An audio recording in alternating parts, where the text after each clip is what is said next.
여기에 보면 교회 장로들을 청하니 장로라고 하는 이름이 등장하지요. 근데 이제 에베소 교회의 장로들이란 말이죠. 그래서 에베소 교회는 당시 에베소가 아시아의 중심 도시였거든요. 그리고 사람 왕래가 많았고, 그 다음에 권력자들, 군대, 무역, 상업, 종교, 전통, 이런 것들이 에베소에는 집중되어 있는 도시였습니다.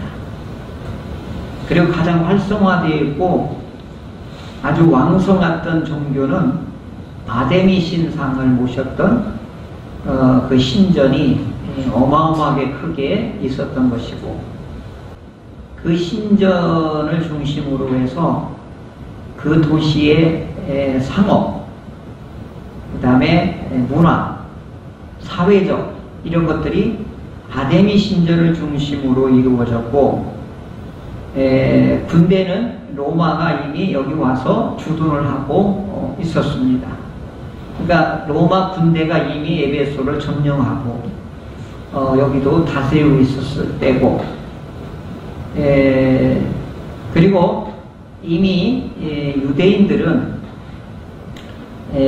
722년에 아시리아한테 망하면서 이 유대인들이 세계 방방곡곡으로 봉숭아씨 팍 터지면 막 세계 열방으로 다 살 길을 찾아 이민을 갔던 거지요. 뭐 이민이 아니에요. 그때는 살 길을 찾아서 전 세계로 도망간 거지요. 그래서 이 사람들은 얼마나 친화력이나 형제가 든든하냐면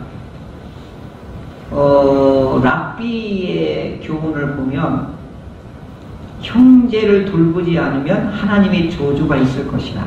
이게 계명이에요, 계명. 그래서 유대인 형제가 막 쫓겨서 그 다음에 개나리 보찜 하나만 들고 그 마을로 이렇게 들어오면은 유대인들이 어떻게 해요? 이 사람을 먹여 살려야 되는 거예요. 대단해요. 지금도 그건 계속되어 있다고 그러죠. 그래서 유대인들은 회당이 그게 은행이고, 회당이 학교고, 회당이 그게 의사당이에요. 그러니까 그 다음에 여기가 회당이 기도하는 집이에요. 그러니까 유대인들의 생활의 삶의 근거지는 항시 회당이 있어야 돼요. 성전이 무너지고 나서 이들이 성전을 대체할 수 있는 방법이 뭐였냐면 바로 회당 중심으로 유대인들이 역사 속에서 살아남는 아주 귀중한 방법을 여기서 채택을 하게 된 거예요. 유대인의 역사의 책을 이렇게 읽다 보면 공감 가고 오늘 우리가 배워야 할 게 참 많아요. 그러면 전 세계로 지금 유대인들이 다 흩어졌잖아요. 최초로 랍비가 해외에 거주하는 분들에게 투표권을 그때 줬어요. 우리나라는 뭐 몇 년 안 됐잖아요. 그러니까 최초로 유대인들은 어떻게 했냐? 세계에 흩어지는 유대인들에게 투표권을 준 거예요. 그러니까 어느 나라에 있든지 간에 이 사람 우리 동포다라고 하는 것을 그렇게 정책적으로 이들은 뭐 체계화를 한 거죠. 내가 유대인들을 통해서 배워야 할 때가 여러 가지가 있어요. 사실은 돈을 버는 방법이라든가 교육을, 어린아이 교육을 시키는 거든가 국가를 운영하는 방이라든가 이런 것들이, 그 다음에 공부를 시키는 거.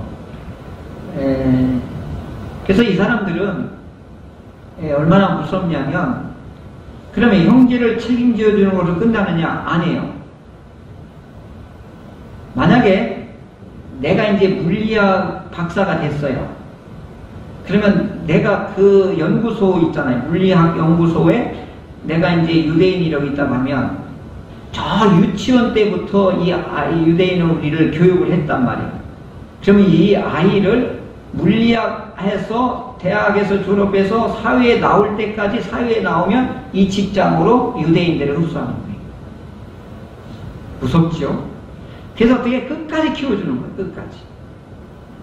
그래서 학교든 어디든 가면 유대인이 있는 데는 계속 승승장구를 하게끔 만들어줘서 유대인이 있는 데는 금융산업이라든가 그러면 이 사람 금융계를 끌어주는 거고, 그 다음에 이제 언론이면 언론을 끌어주고, 연예인이면 연예인을 끌어주는 거고. 내가 이걸 무섭다, 그리고 이건 배워야 될 것이다, 이제 그런 생각을 한 거지요. 근데 이런 의식이 어느 때부터 이루어졌냐면 BC 722년 북이스라엘이 망하면서 흩어진 유대인들, 디아스포라가 생기면서 이들이 생존하는 유일한 방법이 뭐냐? 회당 중심, 그 다음에 동포, 그 다음에 형제애. 만약에 이 회당의 하나님 말씀을 벗어나면 이건 유대인이 아닌 거예요. 그래서 어떻게 해요? 버리는 거예요. 이걸 끊어내는 거라 그래요. 버리는 거라 그래요. 그래서 뭐냐면 돌보지를 않는 거예요. 그게 뭐냐면 에덴 동산에서 하나님의 말씀을 어기는 순간 어떻게 해요? 여기서 추방을 하는 거예요. 이게 죽음이에요. 이게 죽음. 그러면 유대인 회당 공동체에서 추방이다? 그럼 이건 죽음인 거예요.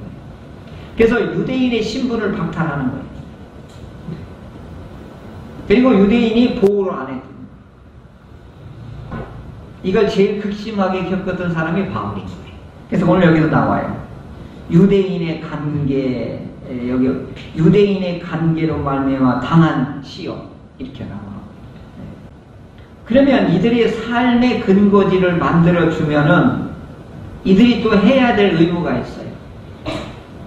자기가 먹고 살만한 것만 남기고 나머지는 기금으로 어디다 회당에다 다 헌금을 해야 되는 거예요. 봉헌을. 그러면 이 회당의 기금은 민족 공동체의 재산인 거예요. 아, 이게요, 정말 대단해요. 그러니까 이 민족 공동체, 회당 공동체의 자금은 이스라엘과 이스라엘에 속해 있는 유대인을 위해서 쓰는 게 최대의 목적인 거예요. 그러면 미국에서 대통령이 되려면 유대인의 이 정치 자금을 제공받지 못하면 대통령 선거 운동할 수가 없어요. 그래서 미국에서 대통령은 반드시 유대인을 포섭을 해야 되는 거예요. 그래서 유대인 그 공동체 그 큰 대국민 회의에 있을 때는 유대인들한테 가서 도와달라고 가서 읍조를 하는 거예요. 그럼 유대인은 무슨 조건으로 이 정치 자금을 이 대통령 선거 자금으로 밀어주겠어요? 우리나라를 위해는 정책을 이런 걸 해주십시오 하고 여기서 뭐 하는 거예요? 빅딜을 하는 거예요.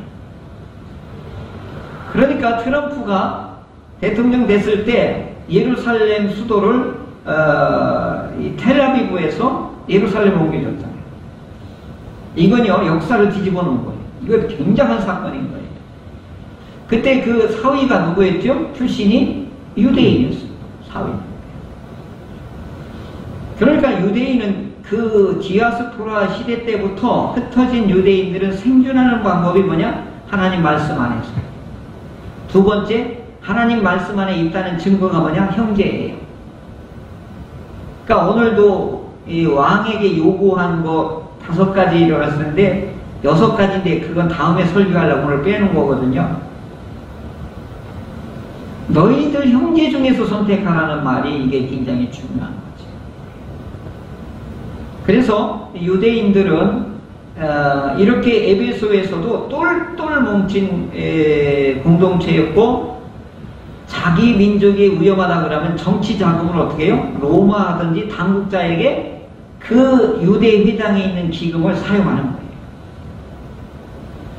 그러니까 금력을 가지고 그 다음에 이 권력하게 뭐 하는 거예요? 바울을, 저 기독교를 말살해 달라고 사용했던 거예요. 제가 이제 역사를 공부하니까 이게 이제 해석이 이렇게 되더라고요. 그러니까 이 사람들은 이 금력과 권력에 대해서 굉장히 민감한 사람들이 누구냐? 유대인들인 거예요. 자, 이렇게 해서 에베소 교회의 이런 유대인들의 굉장한 반대와 탄압 속에서도 그 다음에 그 로마의 권력과 에베소 당국자들의 그 권력 앞에서 탄압을 받을 때에 바울이 어마어마하게 고통스러웠다, 힘들었다, 그 얘기를 하는 거예요. 그래서 에베소를 떠나서 고린도 교회를 개척하고 이렇게 하고서 이제 예루살렘으로 가는 길에 에베소 교회가 궁금한 거잖아요. 근데 에베소 교회의 지도자들을 누구를 남겨요? 장로들에게 맡기고 간 거란 말이죠. 여기 디모데도 있었고 바울의 제자들이 있었지만 이 더 든든한 울타리, 이 기둥 역할을 했던 장로님들을 세웠던 거죠. 그러면은 이런 장로님들을 교회의 든든한 기둥으로 세우는 장로님들에 대한 자격을 지난번에 했는데 제일 중요한 게 바울이 두 가지를 자격에서 높이 주장했던 게, 격려했던 게 뭐냐면 겸손한 사람. 여기서 겸손이라고 하는 말이 시편에 보니까 아유 이게 굉장히 이게 와닿더라고요. 겸손한 사람이 누구냐? 첫째는 온유한 사람이래. 두 번째, 가난한 사람.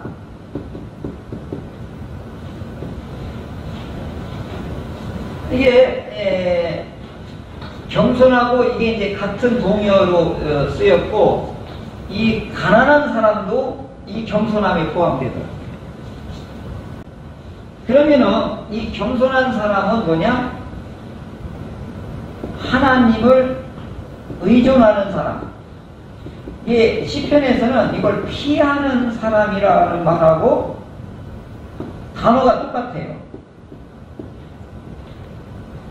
하나님은 나의 피난처라는 말과 하나님은 나의 내가 의지하나이다라는 말이 번역을 두 개를 분리해서 했더라고요.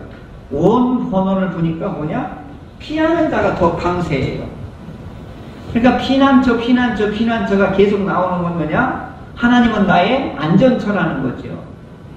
그래서 제가 시편 강의를 듣다가 우크라이나에 폭탄을 떨어뜨렸을 때 지하철이나 지하실로 전부 숨었잖아요. 그게 안전처고 피난처지요. 시편은 왜 이렇게 이 피난처가 많으냐? 지금 다 전쟁에 의해서 이스라엘이 망하고 유대가 망하고 다 포로로 끌려가고 목숨이 막 빼앗기고 하니까 하나님 살려달라는 표현이 피난처. 그게 너무 많이 나오는 거예요. 시편에. 아, 이분들이 사는 게 굉장히 다급했구나 하는 걸 이제 느끼게 되겠더라고요. 그러니까 겸손한 사람이 어떤 사람이냐 하는 것을 알 수 있죠. 이 겸손한 사람이 장로, 지도자, 우리로 말하면 이게 이제 왕이고 대통령이죠.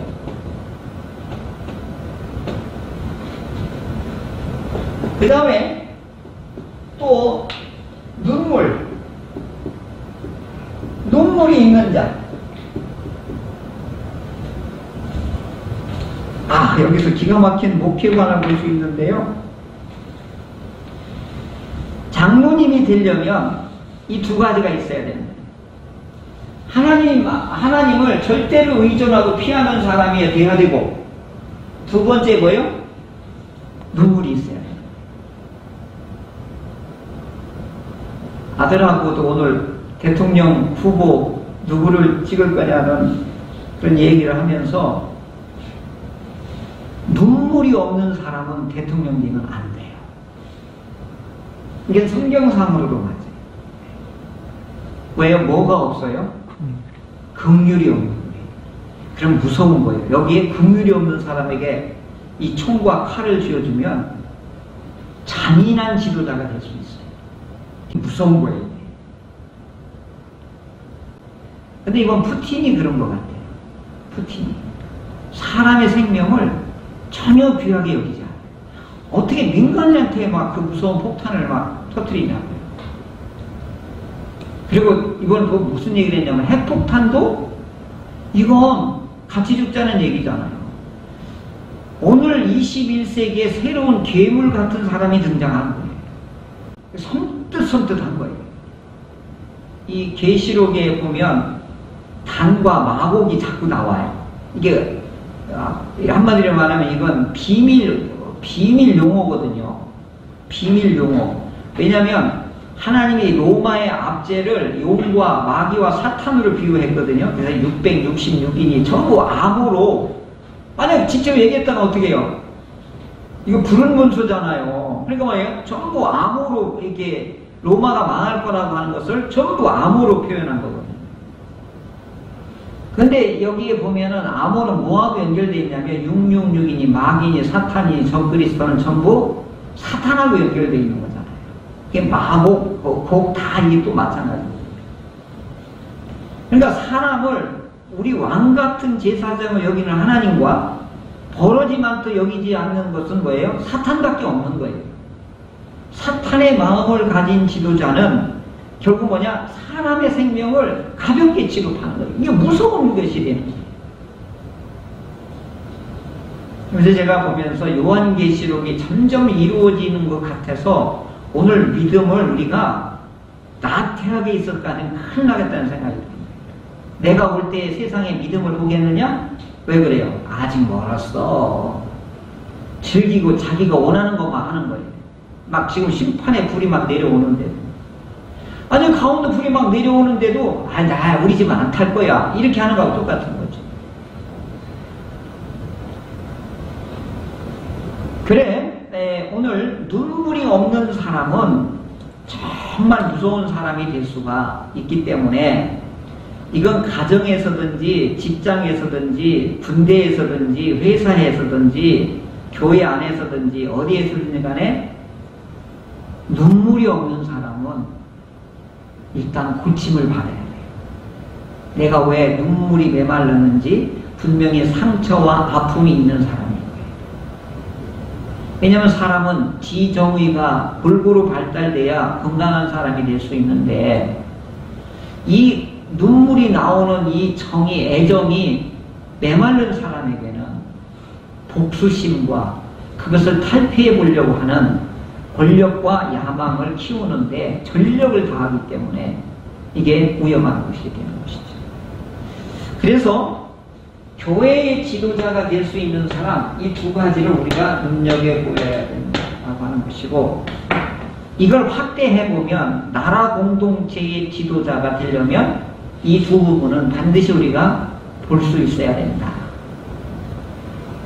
이것을 장로의 자격, 지도자의 자격에 추가해서 말씀을 드리고, 그러면은 이런 분을 어떻게 투표할 거냐? 우리는 국가에서는 이제 국민투표로 하지만 교회에서는 어떻게 하느냐? 헌법에 뭘로 하냐면 40세 이상이 된 사람, 그 다음에 무흠 7년이 경과한 사람, 교회에 재판을 받아서 죄인이라고 하는 판결이 받고 7년이 이상 지난 사람, 그 다음에 나라에 법을 어겨서 금고 이상의 형을 받은 사람은 안 된다. 대신 7년이 지나면 가능하다. 이렇게 열어놓은 거예요. 그리고 상당한 식견과 통솔력이 있어야 된다. 믿음만 좋다고 되는 게 아니라 뭐가 있어야 되는 거예요? 지식과 리더십이 있어야 된다. 왜냐하면 교회에는 많은 성도들이 있잖아요. 뭐 남자도 있고 여자도 있고 많이 배운 사람도 있고 못 배운 사람도 있고 다양하게 있는데, 무식한 사람이 유식한 사람을 어떻게 이끌고 갈 수 있어요? 안 되는 거예요, 이거. 그래서 그전에는 믿음이, 교회에 열심히 나와서 믿음이 있는 장로님이 됐는데, 이런 예가 있었어요. 한 번은 내가 이제 부목사에 있을 때인데, 교회에서 자녀 장학금을 주기로 했는데, 그러면 고등학교, 대학교 이게 주로 해당될 거 아니에요. 등록금이 비싸니까. 대학생은 안 된대요, 한 장로님이. 왜 안 되냐 그랬더니 우리 딸은 아르바이트 해가지고 스스로 등록금을 벌었기 때문에 대학생들은 아르바이트를 해서 자기 등록금을 벌어야 되고, 고등학생까지만 돼야 할 수 있다라고 주야장창 주장을 하는 거예요.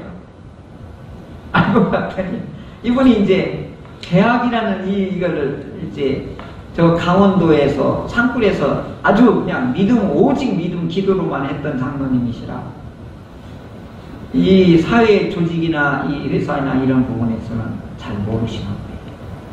그리고 유일하게 하는 거 뭐냐? 자기 딸이 기준이 되는 거예요. 그래서 자꾸 하나 선정하는데 이 장로님은 계속 우기니까 다음에 합시다. 나중에 이제 설득이 돼서 대학생들에게도 이제 장학금을 지급하는. 근데 장로님도 무시할 수 없잖아요. 그러니까 식견과 통솔력이 부족하게 되면 교회가 넓은 사업을 하는데 굉장히 이분 때문에 정책을 펼치지 못하는 답답함이 이제 있게 되는 것이죠. 그래서 더 다양한 자격이 그전에는 굉장히 많았어요. 그런데 그러면 장로님이 될 사람이 점점 없어지니까 그냥 상당한 식견, 통솔력 이렇게만 해놓은 거예요. 그러니까 다 자격이 있다라고 나 통솔력이 있구만 이렇게 돼버리는 거죠.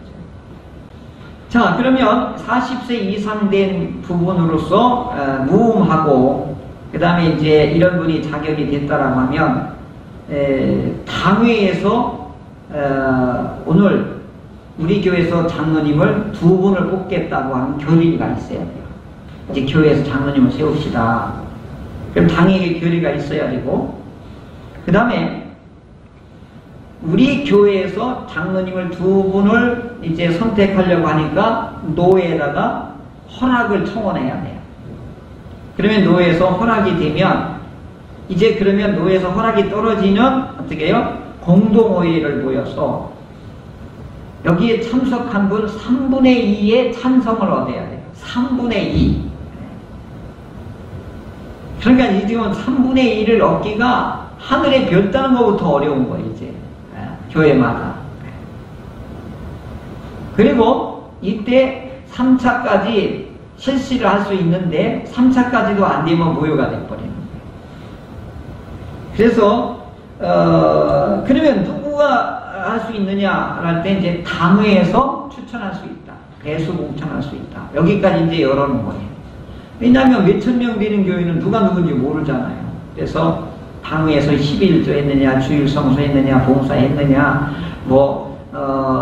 공여, 사실 공여도가 얼마냐, 이런 걸 다 조사해가지고, 통계를 해가지고 추천을 하게 되는 것이죠. 그리고 나서, 이제 2명이 이제 교회에서 선출이 됐어요. 그럼 이분들은 당회 지도 아래 4개월 동안 당회 교육을 받아야 돼요. 4개월 동안. 막 이제 기도는 어떻게 하고 예배는 어떻게 되고 헌금은 어떻게 관리하고 이제 이런 거 하나하나를 다 가르쳐요. 헌법도 가르치고 성경도 가르치고 아주 철저하게 4개월 교육하고 노예 고시에 장로 고시에 합격을 해야 돼요. 아, 이것도 어려워요. 그 다음에 노예 고시까지 합격하면 이제 개교에서 장로 임직식을 통해서 장로가 이렇게 세워지게 되는 것입니다. 이런 과정이 지금은 참으로 민감하고 아주 예민한 시대가 되어서 장로님 세우기가 참으로 어렵고 이제는 장로님이 눈물과 겸손의 장로님이 아니라 이제 신분 상승의 수단으로 많은 분들이 이렇게 생각을 해서 큰 문제가 돼요. 침례교에서도 장로님을 이제 세우더라고요. 아주 우스운 예가 침례교단이에요. 그건 회중정치거든요. 다 모여서 회의하고 거기서 다 결정하는 거거든요. 근데 이제 장로님들 거기 이제 필요하다고 장로를 세운 거예요. 왜 세웠냐? 회중정치 제도를 왜 파괴했냐? 그랬더니 사회 활동하다 보면, 연합회 활동하다 보면 침례교는 장로님이 하나도 없어요. 어이 집사! 이렇게 무시를 당한다고? 아니 니네 장로나 우리 안수 집사나 똑같지. 그래서 우리도 명칭을 업그레이드 하자. 이제 이래서 바꿨다는 거예요. 근데 거기는 장로 정치의 이 교육과 그동안에 우리 누적되어 있던 우리는 노하우가 있잖아요. 경륜이 있잖아요. 근데 거기는 그게 없는 거예요. 회중 정치 아직도 이게 있는 거예요. 담임 목사 빠지라 이거예요. 그래서 아니 담임 목사 빠지면은 회장권이 빠지면 지네들끼리 해먹겠다는 거냐고. 그러니까 아주 무슨 예를 지금 막 계속 듣고 있거든요. 그러니까 우리 교단에서 우리 시행착오가 어려웠던 일을 다 배워서 들어라. 장로는 성전의 교회에 뭐라고 여기냐면 기둥이로 부르거든요. 야고보 기둥이라고 이렇게 하거든요. 그게 장로라는 뜻이에요. 안수 집사님 지붕이고 권사님은 울타리거든요. 벽이거든요. 그렇게 해서 교회의 중추적인 역할을 해서 교회를 세우도록 한 것이 이게 직제인데, 또 우리 교단에서도 장로님들이 이 권력화가 이루어져서 장로가 안 되면 사회활동을 못하는 걸로 알게 돼버린 거예요. 그래서 눈물과 겸손의 자격이 아니라 영락교회 같은 경우는 이게 이제 직접적으로 막 어기상을 교제비로 써야 된다. 뭐 그런 얘기로 들리니까 가슴이 서글퍼요. 그게 왜 그렇거냐? 성김과 봉사와 헌신을 해서 그런 게 아니에요. 뭐예요? 자기의 사회적 활동하는데 교회에서나 이것이 어떻게 보면 자기를 드러내는데 직책으로 직분으로 이와 같이 활용하는데 사용하게 되는 것이죠. 그러니까 본질하고는 어떻게 해요? 교회의 본질하고는 점점 멀어지게 되죠. 이런 것들이 교회 타락의 증상들이에요. 교회 타락의 증상들. 그러니까 어떻게 해요? 점점 교회의 힘이 점점 약해지는 것이죠. 여기 분명히 말했죠? 바울은 뭐라 그랬죠? 눈물과 겸손한 사람이 장로님이 돼야 되는데, 이렇게 해도 그 관계와 어려움 속에 섬기기가 목숨 걸고 내놔도 어려운 판인데, 지금은 어떻게 해요? 전부 배부른 교회의 이런 모습들이 드러나게 돼서 두렵다는 생각이 들고, 왜냐하면 하나님이 솥대를 옮겨버리면 건물만 남잖아요. 그러니까 지금 그런 현상들이 해서 저도 책임감을 너무 통절하게 느끼고 두려워요, 사실은. 하나님 떠나면, 성령님 떠나면 이건 아무것도 아닌 거예요. 축전이밖에 안 남는 거예요. 그러면 성령님을 모시는 교회, 그리고 성령님 앞에서 겸손과 눈물, 결국 하나님만 전적으로 의지하고 하나님의 뜻을 전적으로 내가 따르겠다고 하는 분들이 교회의 지도자가 되고, 섬길 때 성령님이 여기 계시는 거거든요. 그렇잖아요. 성령님의 소리를 듣고 예수님의 소리를 듣고 하나님의 뜻을 어떻든 의존하고 피하고 따르는 사람들에 의해서 하나님의 교회가 세워지는 것이지, 점점 어떻게 해요? 자기 편의주의가 많을수록 어떻게 해요? 하나님 모르지는 거죠. 근데 사람들이 지금 막 편안하게 이렇게 떠나잖아요. 이게 위험한 거예요. 조금 있어봐요. 곤고한 현상이 막 일어나게 될 거예요. 그렇게 의지했던 금권, 그렇게 의지했던 직책, 그렇게 의지했던 건강, 한순간이에요. 한순간. 그러니까 시편을 제가 요즘 이제 강의하기 전에 이렇게 했는데 가슴이 절절해요. 분명히 하나님이 말씀하셨는데 아까 말한 거죠. 울타리 밖을 벗어나는 순간 죽음인 거예요. 이걸 모르는 거예요. 오늘 성도들이 코로나를 핑계로 삼아 하나님의 교회의 울타리를 벗어나는 순간 막이 되버린 거예요. 지금이야 달콤하지요. 조금 가봐요. 돌이킬 수 없는 회개할 기회조차도 없는 순간이 오게 되면 끝나는 거예요. 그래서 목사님이 걱정하는 건 뭐냐? 빨리 믿음이 회복돼야 된다. 그러니까 이런 게 많아요. 하나님 천군 전사를 통해서 어떤 일을 통해서든 그들을 깨우쳐서 고리를 매설해도 하나님 이 자리에 오게 해야 됩니다. 우리는 그런 기도를 드려서 하나님의 교회의 일꾼들이 제국제국 쌓여졌을 때 성령님이 어떻게 해요? 이곳에 내주하시는 것이죠. 그래서 하나님을 의지하고 하나님을 피하는 사람, 이런 사람이 겸손한 사람과 눈물이 있는 사람들로 인하여서 음부의 권세가 이기지 못하는 교회가 되는 것입니다. 그런 지도자와 그런 장로님을 세워서 교회가 든든하게 세워지는 것입니다. 오늘 우리들도 장로의 직분과 그런 자격을 우리가 눈여겨보시면서 준비하는 우리 모두가 되시기를 바랍니다.